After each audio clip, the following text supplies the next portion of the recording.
बहू, तेरी हिम्मत कैसे हुई किचन अलग करने की?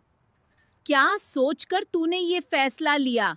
मां जी, मैंने आपसे पहले ही कहा था कि मैं देवरानी जी के साथ नहीं रह सकती। वो घर का कोई काम नहीं करती। मैंने आपसे पहले ही कहा था कि या तो आप इनका किचन अलग कर दीजिए या फिर हमारा किचन अलग कर दीजिए। बहू, इतना बड़ा फैसला लेने से पहले तुमने मुझसे पूछना जरूरी नहीं समझा? लेकिन आपने कहा था कि हम किसी से कुछ नहीं कहेंगे, जैसा चल रहा है वैसा ही चलने दूं। बहू, तूने ये ठीक नहीं किया। भगवान ने तुझे भी एक बेटा दिया है। जब तुम लोग बूढ़े हो जाओगे तब तुम्हें भी वही सब देखना पड़ेगा। मां जी, आप बात को कहां से कहां ले जा रही हैं? तेरा एक भाई भी है। जब तेरी भाभी आएगी और तेरी माँ के साथ ऐसा होगा तब तुझे समझ में आएगा। मुझसे ये फालतू बातें मत कीजिए। बहू, तू जो कर रही है हम बुढ़ा बुढ़िया के साथ, तेरे कर्मों की सजा तुझे मिलेगी।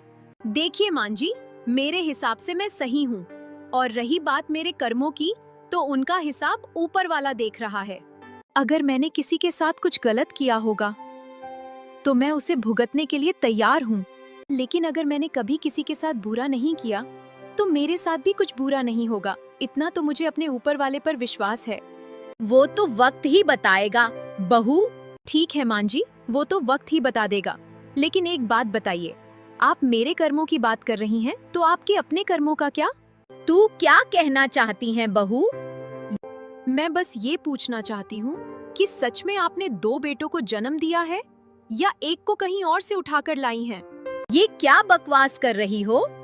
नहीं, मुझे तो ऐसा लगता है कि आप अपने बड़े बेटे को कहीं से उठाकर लाई हैं। अगर आपने उसे अपनी कोख से जन्म दिया होता तो आप दोनों बच्चों में भेदभाव नहीं करती। पहले आपने अपने बेटों में भेदभाव किया, अब उनकी बहुओं में भी फर्क कर रही हैं। ये कैसा दोहरा व्यवहार है? बहू, आज मुझे पता चल गया कि तेरे मन में कितना जहर भरा है। तू मेरे बारे में ऐसा सोचती है? मैंने कब तुम लोगों में फर्क किया? हाँ, आप तो यही कहेंगी ना, अपनी गलती थोड़ी ना मानेंगी। अगर आप भेदभाव नहीं करती तो आप अपने दोनों बेटे और दोनों बहुओं में बराबर के काम बांटती। एक बड़ा बेटा है जिससे घर की सारी उम्मीदें रखी जाती हैं कि वही घर चलाए, वही बाहर के काम करे, और बड़ी बहू को नौकरानी समझा जाता है। घर में आए हुए रिश्तेदारों की खातिरदारी भी वही करे, सास ससुर का ध्यान भी वही रखे और घर के सारे काम भी वही संभाले। लेकिन छोटे बेटे और छोटी बहू की कोई जिम्मेदारी नहीं होती क्या? उनसे कुछ कहा भी नहीं जाता, वे अपनी मर्जी से रहते हैं, जो चाहे करते हैं, काम करें या न करें, और घर के खर्च में भी उनका योगदान नहीं होता। आप बताइए, ये कैसा न्याय है? ये सब तेरे मन का जहर है जो तेरे मुंह से निकल रहा है। ऐसा कुछ भी नहीं है जैसा तू सोच रही है। हाँ माँ जी, मुझे पता था आप यही बोलेंगी। आपसे कुछ बोलने का कोई फायदा ही नहीं है। आने दो मेरे बेटे को, फिर बताती हूँ तुझे। हाँ, आने दीजिए उन्हें। वैसे भी वो तो ऑफिस चले जाते हैं, घर में मानसिक तनाव तो मुझे ही झेलना पड़ता है। इसलिए मैं ही फैसला करूंगी कि मुझे क्या करना है।